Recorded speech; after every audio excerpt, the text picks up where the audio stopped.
አገሩን የከዳ ሰው ምን ሊባል ይችላል? ወይ ባንዳ በትክክል ተመልሶ ኢትዮጵያ ከአድዋ እስከ ዛሬ የፈተናዎቿ ምንጮች ሁለት ነገሮች ናቸው፣ ባዳና ባንዳ። ሚኒስትር አብይ አህመድ ወደ መሪነት ከመምጣታቸው በፊት ለኦነግ አመራሮች በአስመራና ካይሮ ገንዘብ ይልኩ እንደነበር አንድ የድርጅቱ የቀድሞ አመራርና የአሁን የብልጽግና ስልጠና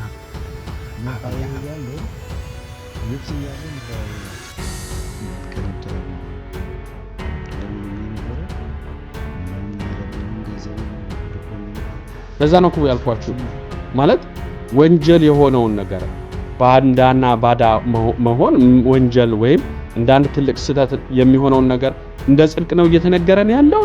እኔ ግራ ስለገባኝ ነው።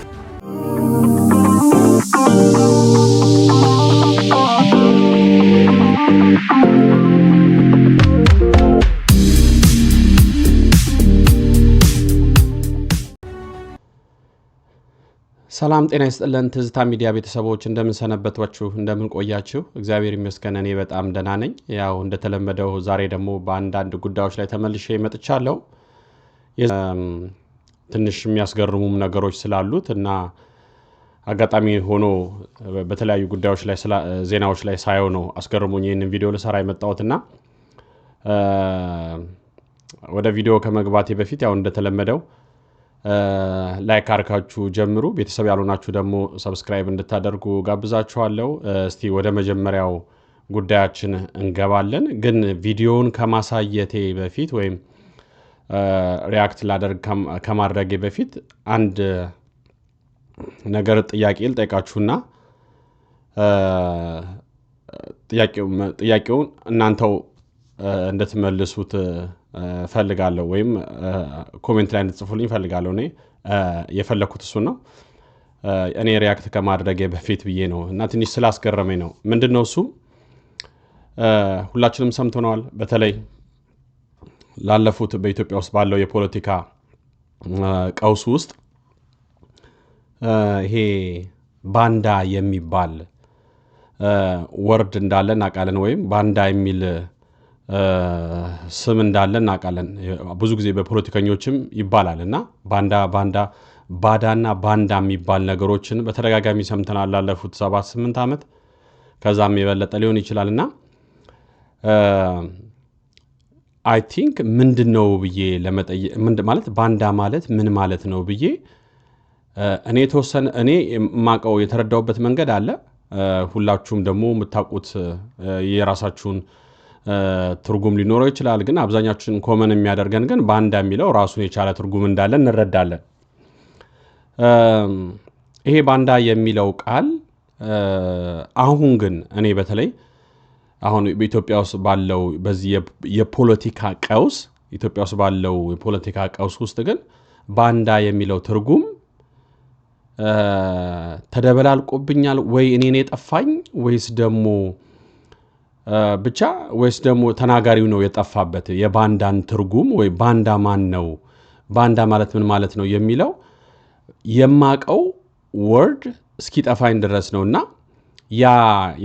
ያ ባንዳ የሚለው ቋንቋ ለማን ነው ምን ማለትስ ነው ብዬ በጣም ብዙ ጊዜ አሰብኩትና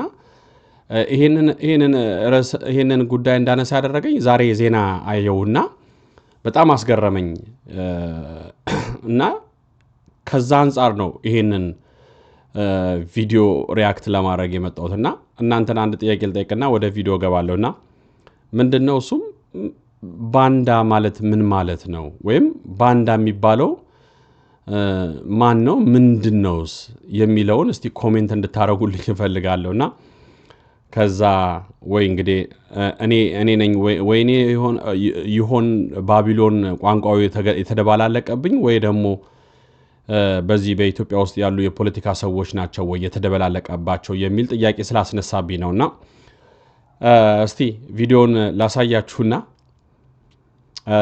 ከዛ እናንተም ሪአክት ታደርጉበታላችሁና ወደ ቪዲዮ ልሂድ። ቪዲዮን ደግሞ ሳሳያችሁ መጀመሪያ በዚህ በተለያዩ በሶሻል ሚዲያ በጥያቄና መልስ የተጠየቀውንና የመለሰውን ትርጉም ትክክል ከሆነ እናንተም ትክክል ነው ትላላችሁ። እንግዲህ ትክክል ካልሆነም ደግሞ ሐሳብ ትሰጡበታላችሁ። የመጀመሪያውን ቪዲዮ እስቲ ባንዳ የሚለውን ትርጉም ምን ብለው መልሰዋል በዚህ በመዝናኛ ፕሮግራም ላይ። እስቲ ይሄንን ቪዲዮ እዩትና ከዛ የሚቀጥለውን ቪዲዮ አሳያችኋለሁ። ኮሎኔል አበበ ገረሱና ከማል ገልቹ ወደ ኤርትራ ጦር ይዘው ከመሄዳቸው በፊት ሌሊት ሙሉ አነጋግረናቸው ነበር።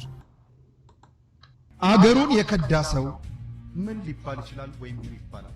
ባንዳ ነው። በትክክል ተመልሶ እንግዲህ እንዳያችሁት አገሩን የከዳ ሰው ምን ተብሎ ይጠራል ሲባል ጠያቂው ጠይቀው ምን አለ? ሀገሩን የከዳ ሰው ምን ተብሎ ይጠራል ሲባል ባንዳ ብሎ መለሰ።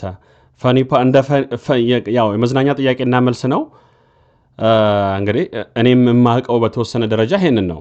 ሀገሩን የከዳ ሰው ባንዳ እንደሚባል አውቃለሁ። አብዛኞቻችን ኢትዮጵያውያን ይሄ ቋንቋን እንረዳዋለን። እስቲ ደግሞ የሀገሪቱ ጠቅላይ ሚኒስትር ደግሞ ባንዳን እንዴት እንደተረጎሙት ወይም እንዴት ባንዳን ያገለጹበትና ያብራሩትን እስቲ እንስማው። ኢትዮጵያ ከአድዋ እስከ ዛሬ የፈተናዎቿ ምንጮች ሁለት ነገሮች ናቸው፣ ባዳና ባንዳ።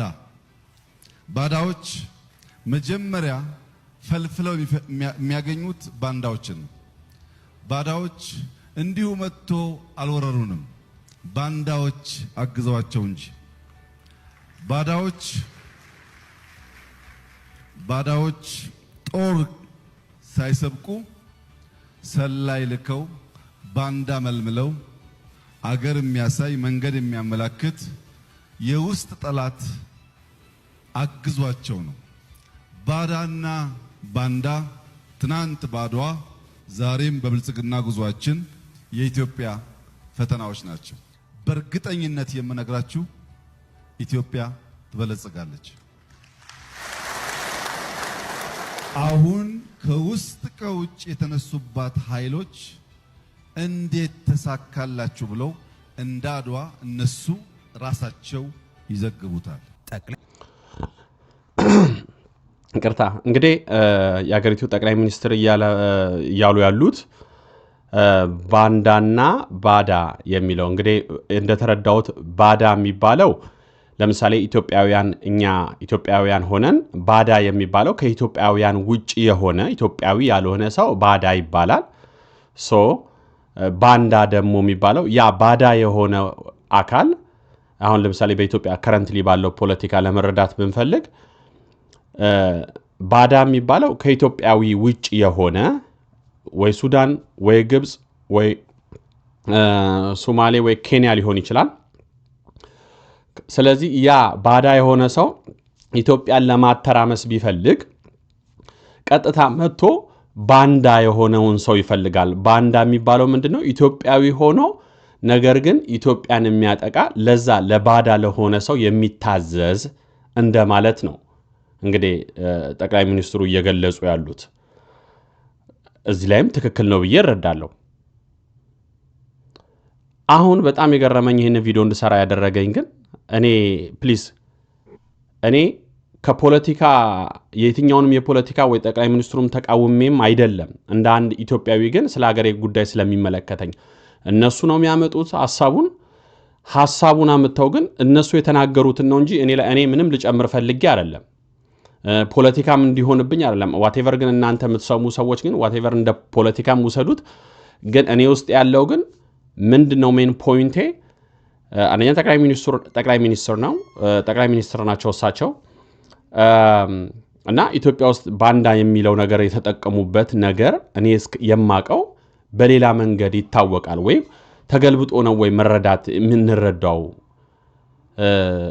ቋንቋዎች ተገልብጠዋል ወይ? ለምሳሌ አንድ ሰው ሂድ ሲባል ና ማለት ነው ወይ የሚል ትርጓሜ እስኪሰጠኝ ድረስ ነው የተምታታብኝና አሁን እንግዲህ እንዳልኳችሁ እሳቸው ጠቅላይ ሚኒስትር ናቸው። የባዳና የባንዳን ትርጉም አብራሩት። ቅድምም ደግሞ በዚህ በመዝናኛ ጭውት ላይ የመዝናኛ ፕሮግራም ላይ የነበረውን አገሩን የከዳ ሰው ምን ይባላል ሲባል ባንዳ ይባላል ተባለ። ትክክል። እሳቸውም ደግሞ ሲያብራሩት እዚህ ጋር ኢትዮጵያን ያስቸገራት ባዳና ባንዳ ነው አሉ። ባዳ የሚባለው ቀደም እንዳልኳችሁ የውጪ ዜጋ የሆነ ኬንያ፣ ሶማሌ፣ ሱዳን ሊሆን ይችላል። ስለዚህ ኢትዮጵያን ለማተራመስ ወይ ለማጥቃት ቢፈልግ ቀጥታ ከሚመጣ ኢትዮጵያ ውስጥ ሆኖ ያለ ሰው ግን ለዛ ለባዳ ለሆነ ሰው የሚታዘዝ አገሩን የሚሸጥ ሰው ደግሞ ባንዳ ይባላል ብለው ነው እሳቸው እያብራሩ ያሉት። እና ዛሬ ያስገረመኝ ነገር ኢትዮ ፎረም የሚባለው ሚዲያ የዘገበውን ሳይ ደነገጥኩኝ። ማለት ትርጉሙ ምንድነው ብዬ ድንግጥ ነው ያልኩት በጣም ቱ ቢ ኦነስት። ለምን አሁን እሳቸው ያብራሩበት አለ ባንዳና ባዳ ያስቸገሩን እነዛ ሰዎች ናቸው ብለው። ስለዚህ ኢትዮ ፎረም ላይ ዜናውን ስሰማ ደነገጥኩኝ። በቃ ትርጉም አማርኛው ተለውጦብናል ወይስ ከምንል ድረስ ማለት ነው። ኢትዮ ፎረም የዘገበው ይሄ ወይም አሉባልታ ሳይሆን እኔም አሁን ለመናገር የደፈርኩበት ምክንያት ከራሳቸው ሰዎች ሚዲያ ላይ ወጥተው ስለተናገሩት ነው። ኢትዮጵያ ውስጥ ያሉት ባለስልጣናት ጠቅላይ ሚኒስትሩንም ጨምሮ ማለት ነው። ስለዚህ ማን ነው ባንዳ የሚል ትርጓሜ የሚል ጥያቄ አስነሳብኝና አሁን ኢትዮ ፎረም የዘገበውን እና ጠቅላይ ሚኒስትሩን ጨምሮ የተናገሩትን ነገር ስሙት እስቲ። ፍርዱን ለእናንተ ልተው። ሚኒስትር አብይ አህመድ ወደ መሪነት ከመምጣታቸው በፊት ለኦነግ አመራሮች በአስመራና ካይሮ ገንዘብ ይልኩ እንደነበር አንድ የድርጅቱ የቀድሞ አመራርና የአሁን የብልጽግና ሹም ተናገሩ። አብይ አህመድ ገንዘብ ከመላክ ባሻገር ፓስፖርት እያሰሩም ይልኩ እንደነበር እኒሁ ሹም አረጋግጠዋል። በ1990ዎቹ መጨረሻ የመከላከያ ሰራዊት አባላት በጀነራል ከማል ገልቹ እየተመሩ ከጦር ሰራዊቱ ከድተው ወደ ኤርትራ ከተሻገሩ በኋላ ኦነግን ተቀላቅለው በግብጽና በሻዕቢያ መንግስት ድጋፍ ሲደረግላቸው መኖሩ ይታወሳል። ጀነራል ከማል ገልቹና ኮሎኔል አበበ ገረሱ ወደ ኤርትራ ሲሄዱ ክህደቱን በሚገባ እንደሚያውቁና አሜሪካ እንደነበሩም ጠቅላይ ሚኒስትር አብይ መናገራቸው አይዘነጋም። ኮሎኔል አበበ ገረሱና ከማል ገልቹ ወደ ኤርትራ ጦር ይዘው ከመሄዳቸው በፊት ሌሊት ሙሉ አነጋግረናቸው ነበር። እየሰማችሁ ነው። እኔ ማለት ክሊር እንዲሆንላችሁ ነው። እንግዲህ አበበ ገረሱና ጀነራሉ ጠቅላይ ሚኒስትሩ ስልጣን ላይ ከመውጣታቸው በፊት በዘመነ ህወሓት በ1990 አካባቢ ላይ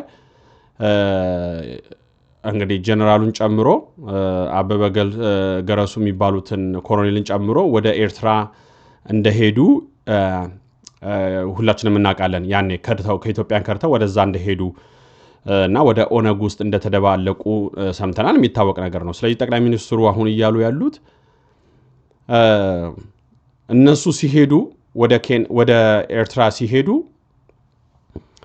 እናውቃለን፣ ሌሊት ሙሉ ከነሱ ጋር ስናወራ ነበረ አሉ። ጠቅላይ ሚኒስትሩ እንግዲህ ኢህአዴግ ውስጥ ሆነው ማለት ነው።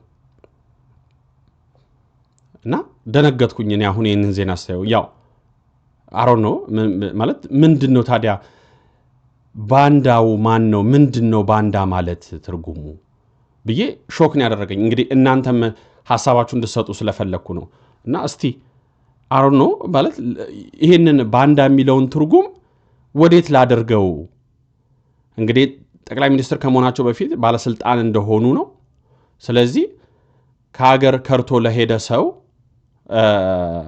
ከመሄዳቸው በፊት በጣም ሌሊቱ ሙሉ ከሳቸው ጋር ዲስከስ ሲያደርጉ ነበር። እንቀጥል እስቲ። አብይ በዚህ መልኩ ሌሊቱ ሙሉ አማክሯቸው የሸኟቸውንና ወደ ጠላት ሀገር የሄዱትን የኦነግ አመራሮችን ወደ ውጭ ከሄዱ በኋላም በግብጽና በኤርትራ ገንዘብ በመላክና በድብቅ ፓስፖርት በማዘጋጀት እያገዙ መቀጠላቸውን ኮሎኔል አበበ ገረሱ ሰሞኑን ሲናገሩ ተሰምተዋል። እንግዲህ እንደሰማችሁት ነው። ወደ ግብጽና ወደ ሱዳን ከሄዱ በኋላ እነዚህ ኢትዮጵያዊ እንግዲህ የነሱ ስም ምን ሊሆን ነው? ባንዳ ሊሆን ማለት ነው። ባዳ ሊሆኑ ከባዕዳን ጋር ሄዱ። ስለዚህ ጠቅላይ ሚኒስትሩ ደግሞ እሳቸው ለኚህ ሰው ሳፖርት ያደርጓቸው ነበር ፓስፖርትም አውጥተው ይልኩላቸው ነበር ገንዘብ የሚረዷቸው ነበር ስለዚህ የጠቅላይ ሚኒስትሩ በዚህ ኮንቴክስት ምንድነው ሊሆን የሚችለው ምንድነው ስማቸው ሊሆን የሚችለው እስቲ እንስማው እኔ ካይሮ ያለው ግብጽ ያለው እንደዋወል ነበር ከዶክተር አብይ ጋር ደውሉልኝ ነበር ረዱኝም ገንዘብም ልኮልኛል ፓስፖርትም ልኬ አወጣለሁ ብሎ ነበር በኢትዮጵያ ፓስፖርት ገዛ መውጣት በጣም ወንጀል ነው አይቻልም ዛን ጊዜ ኢንሳ ዳይሬክተር የታወቀ ሰው ነበርና ምን ልርዳሉኝ ብዙ ገንዘብም ከዛ በፊት ልኮልኝ ነበር ገንዘብ ልኮልኝ እንዴት ወደ ዩጋንዳ ቦታ አዘጋጅላለሁ ዛናሩኝ እንግዲህ እየሰማችሁ ነው እሳቸው ኮሎኔል ናቸው አገር ከርተው ነው የሄዱት በኢትዮጵያ ህገ መንግስት ውስጥ ደግሞ አገር ከርቶ የሄደ ሰው ደግሞ የሞት ፍርድ ነው የሚፈረድበት ስለዚህ አገር ከርቶ የሄደውን አካል ጠቅላይ ሚኒስትሩ ሳፖርት ያደርጓቸው ግብጽ ድረስ ብር ይልኩላቸው እንደነበር እንደሚደውሉላቸው እንደነበር ነው እንግዲህ እየተናገሩ ያሉት ፕሊስ አሁን እኔ ላይ እየጨመርኩ አይደለም ፕሊስ እኔ ወይም ደግሞ ጠቅላይ ሚኒስትሩ ላይ ለመተቸት አይደለም ፋክት የተነገረው ነው ይሄ ኮሎኔሉ አሁን ባለስልጣን ናቸው በኦሮሚያ ክልል ላይ ባለስልጣን ናቸው እዛው ኢትዮጵያ ውስጥ ሆነው ነው እየተናገሩ ያሉት ይሄንን ቪዲዮ እንድሰራ ያስገደደኝ እንዴ ህጋዊ ነው ወይ ባዳና ባንዳ የሚለው ትርጉም ማለት ተገልብጧል ወይ ብዬ እስከምረዳ ነገር ነው የተረዳ ማለት አሁን እነሱ በህጋዊ ነገር ነው ኢንተርቪው ያደረጉት አሁን በሰሞን ነው ኢንተርቪው ያደርገው የነበሩት እኚ ኮሎኔሉ ማለት ነው አበበ ገረሱ የሚባሉት ስለዚህ ኦፊሻል ላይ ሚዲያ ላይ ወጣው ጠቅላይ ሚኒስትሩ ይረዳይ ነበር ግብጽ ድረስ ብር ይልክልኝ ነበር አገር ከርተው የሄዱትን አካል ማለት ነው ፓስፖርት ሰርተው ይልኩልኝ ነበር ኢትዮጵያውያን እውነት እንጃ እኔ ብቻ ነኝ ፊል ያደረኩት ወይስ አሮን ነው እኔ ከዚህ የበለጠ አሁን መነጋገሪያ የሆነበት ጉዳይ ይሄ ነው ስለ ኢትዮጵያ የምናስብ ከሆነ ይሄ ነገር ምን ማለት ነው ብለን እኮ መጠየቅ ነበረብን ማለት ለኔ ግራ ስለገባኝ ነው ቱ ቢ ኦነስት እና የሚያብራራልኝም ሰው ፈልጋለሁ አይ ኖ ኢትዮጵያ ውስጥ ሆነን ይሄንን ነገር ለመናገር ከባድ ነው እኔ ግን ከፖለቲካም ሳይሆን ከምንም ሳይሆን ይሄ ነገር አልገባኝም ብዬ አንድ ጀስት ማሰብ እንደሚችል ሰው ግን ራሴን ስጠይቀው ወይም አንድ ሰው አስረዳኝ ብለው ምን ብሎ ሊያስረዳኝ ነው የሚገባው አሁን ይሄ ሚዲያ ላይ ወጥተው የተናገሩት እንዳልኳችሁ በዚህ ሰሞን የተለቀቀው ይሄ ኮሎኔሉ እየተናገሩ ያሉት ኦፊሻል ማለት ይረዱኝ ነበር ማለት እንደ ጽድቅ ነው እየተነገረ ያለው ትክክል ነው ለዛ ነው እኮ ያልኳችሁ ማለት ወንጀል የሆነውን ነገር ባንዳና ባዳ መሆን ወንጀል ወይም እንዳንድ ትልቅ ስተት የሚሆነውን ነገር እንደ ጽድቅ ነው እየተነገረን ያለው ነው እኔ ግራ ስለገባኝ ነው እስቲ እንቀጥል ኢትዮጵያና ኤርትራ 10 ሺዎችን ቢያንስ የቀጠፈ ጦርነትን ያካሄዱም ጠላት ሀገራት ግብጽም በኢትዮጵያ ላይ ባላት ጠላትነት የምትታወቅ ብትሆንም አብይ አህመድ ግን የግብጽ የደህንነት መስሪያ ቤት ገንዘብና ትጥቅ ለሚሰጣቸው ኃይሎች ተባባሪ ገንዘብና የጉዞ ሰነድ አቅራቢ ሆኖ መቀጠላቸው ከዚህ በፊትም ኦነግ ባወጣው መግለጫ ላይ ያሳውቆ ነበር በ2010 ዓ.ም ድርጅቱ ባወጣው መግለጫው በ2002 ዓ.ም ኦነግ አስመራ ላይ ያለ መረጃ ያቀብሉት እንደነበር መግለጹ ማይዘነጋም ሰሞኑ ንግግር ያደረጉት ኮሎኔል አበበ ገረሱ ደግሞ በኤርትራ ብቻ ሳይሆን በግብጽም እንደነበረው የኦነግ አመራር ገንዘብና የጉዞ ሰነድ ከኢትዮጵያ የደኩለት እንደነበርና በኋላ ላይም ጠቅላይ ሚኒስትር ሆነው ለመጀመሪያ ጊዜ ወደ ግብጽ ሲበሩ የመጀመሪያ ስራቸው ያደረጉትም እነዚህን ግብጽ ይኖሩ የነበሩ የኦነግ አባላትን ወደ ኢትዮጵያ በራሳቸው አውሮፕላን ይዘው መመለስ እንደሆነ ገልጸዋል ግብጽ ቤተ መንግስት ፈራውን ቤተ መንግስት እዛ ገባን እሳቸውን አገኘኋቸው ብዙ ሰዓት ተጫዋወት ነገ ጠዋት አብረን እንሄዳለን ተዘጋጅ የምንሆነውን አብረን እንሆናለን አሉኝ እሺ በነጋታው መጥቼ በሳቸው አውሮፕላን አዲስ አበባ መጣሁ። በዚህ መልኩ ወደ ሀገር ቤት ያስገቧቸውን ኮሎኔል አበበ ገረሱን የኦሮሚያ ሰላምና ጸጥታ ቢሮ ምክትል ኃላፊ አድርገውም ሾመዋቸዋል። ማዕረጋቸውን ብርጋዴር ጀነራል አድርገውላቸዋል። ማዕረግ ከመከላከያ የተሰጣቸው ሹመታቸውን በኦሮሚያ ያደረጉት አበበ ገረሱ የጠቅላይ ሚኒስትሩን ባንዳና ካዲ የሚያስብሉ ተግባራትን በመረጃቸው አጋርተዋል። ዛሬ ሰዎችን ባንዳና ባዳ እያሉ ሲናገሩ የሚደመጡት የብልጽግናው ሰዎች እንዲህ ባለ ባንዳነት ውስጥ የኖሩ ከግብጽና ሻዕቢያ የደህንነት ተቋማት ጋርም ከዚህ በፊት በትብብር ይሰሩ የነበሩ መሆናቸው በራሳቸው በጓዶቻቸው እየተገለጸም ቀጥሏል። ከዚህ በፊት ሌሎች የኦነግ ባለስልጣናትና ራሳቸው ጠቅላይ ሚኒስትር አብይ አህመድም እንደተናገሩት በኢትዮጵያ ሕግ በሀገር ክህደት ወንጀል እስከ ሞት የሚያስቀጣውን ይህንን ባንዳዊ ተግባር ሲፈጽሙ እንደነበር ነው። ሀገራቸውን እየሰለሉ መረጃ የመስጠት ተግባራቸውን ያከናውኑ የነበሩት ከግብጽና ኤርትራ የደህንነት ተቋማት የሚሰጣቸውን ተልዕኮ ይፈጽሙ ለነበሩት ለነ ኦነግ ብቻ ግን አይደለም፣ ለአሜሪካም ጭምር ይሰልሉ እንደነበር ገልጸው ዛሬ ጠቅላይ ሚኒስትርም ሆነው ይህንኑ ተግባር ለመፈጸም ዝግጁ መሆናቸውን ለአሜሪካው የዘ ኒውዮርከር መጽሔት ዘጋቢ ሊ አንደርሰን መግለጻቸውም ኦ ማይ ጋድነስ እንደሰማችሁት ነው። እኔ ያ ነው እንደው ጠቅለልን ለማድረግ በዚህ ጉዳይ ላይ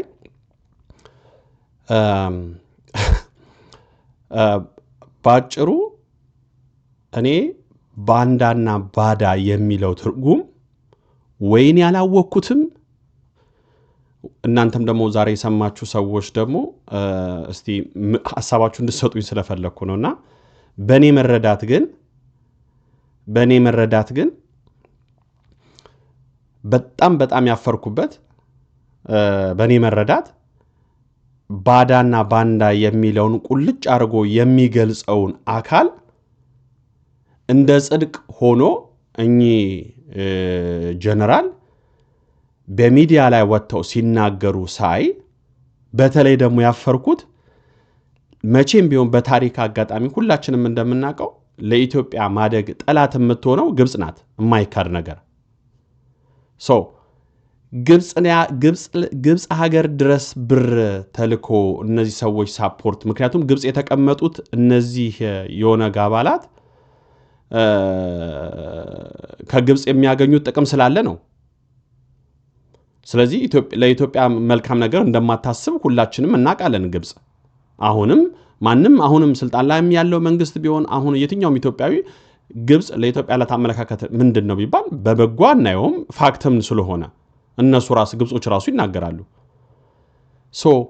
ግብጽ ላይ ላለ ሀገር ከርቶ ለሄደ አካል ብርና ስልጣንን ተጠቅሞ ብርና ፓስፖርት መላክ ስሙ ምን ሊባል ነው? እኔ ምንም መልስ ልሰጥ አልችልም። ግን አንድ ነገር በጣም ያዘንኩት ሊገባኝም እስካሁን ያልቻለው ወይ የአማርኛ ቋንቋዎች ፊደሎች ተገልብጠዋል ወይ ደግሞ እኔ ፐርሰናሊ ወይ ደግሞ እንደ ባቢሎን ቋንቋው ተደበላልቆብኝ ይሁን አላቅም። ፍርዱን ግን ለእናንተ ልተው። በጣም ነው የሚያዘንኩት፣ በጣም ነው የሚያሳፍረው። ኮሜንት ላይ እንድታረጉልኝ ይፈልጋለሁ። አሁንም ደግሞ አለው የትኛውንም የፖለቲካ እናንተ የፈለጋችሁትን ማሰብ ትችላላችሁ። የፖለቲካ አስተሳሰቡ የፖለቲካ አመለካከቴን አይደለም የሚያስቀምጥኩት። ጀስት እነሱ ለተናገሩት ሪያክት ነው ያደረኩት። ቪዲዮ ላይ ላለው እንዴ ምን ማለት ነው ብዬ ነው ሪያክት ያደረኩትና እናንተ ግን በፈለጋችሁ መረዳት ትችላላችሁ። በስተመጨረሻም እንግዲህ የዛሬ ቪዲዮ እነዚህ ናቸው። ሁላችሁም ከወደዳችሁት እንግዲህ ላይክ አድርጉ፣ ቤተሰብ ያልሆናችሁ ሰብስክራይብ አድርጉ። በሌላ ቪዲዮ ተመልሼ እስከምንገናኝ ሰላም እግዚአብሔር ከሁላችን ጋር ይቆየን። አሜን። በስተመጨረሻም እንግዲህ የዛሬ ቪዲዮ እነዚህ ናቸው። ሁላችሁም ከወደዳችሁት እንግዲህ ላይክ አድርጉ፣ ቤተሰብ ያልሆናችሁ ሰብስክራይብ አድርጉ። በሌላ ቪዲዮ ተመልሼ እስከምንገናኝ ሰላም እግዚአብሔር ከሁላችን ጋር ይቆየን። አሜን።